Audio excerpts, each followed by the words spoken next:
უახლოეს რამდენიმე წელიწადში საქართველოს შესაძლოა შეშის რესურსის გარეშე დარჩეს. საფრთხე რეალურია აჭარაში, სადაც მარაგი თითქმის ამოწურულია, ან ტყე ისეთ ადგილასა, მისი გაჩეხვა ეკოლოგიურ კატასტროფას გამოიწვევს. საფრთხეებზე გარემოს დამცველები საუბრობენ.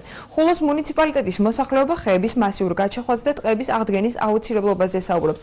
ადგილობრივები ამბობენ, რომ მათ გათბობის სხვა ალტერნატივა არ გააჩნიათ, ყოველდღიურად შეშის მოხმარება კი ტყეების მასიურ გაჩეხვას იწვევს. ხულოელები შეშის უკანონო მოპოვებაზეც ამახვილებენ ყურადღებას კავკასიის გარემოს დაცვითი არასამთავრობო ორგანიზაციის წარმომადგენელი აჭარაში სახელმწიფოს ალტერნატიულ ენერგიაზე გადასვლისათვის სწრაფად ზრუნვას ურჩევს. წინააღმდეგ შემთხვევაში რეგიონში შეშის რესურსის გარეშე დარჩება. მიქელაძე ტყის ინვენტარიზაციის აუცილებლობაზეც საუბრობს, რომელიც რეგიონში ბოლო 20 წელია არ განხორციელებულა. მოწყალათაც ნადგურდება ძალიან ბევრი ხეთყე. სოფლები პრაქტიკულად დარჩენილია ქარსაცავის ზოლების გარეშე. უდგება სოფელს ქარბუქი, ხდება მეწყერსაშიში, ზვავსაშიში. აქედან არ ხდება საერთოდ განახლება. ხდება, მაგრამ ძალიან მცირე რაოდენობით.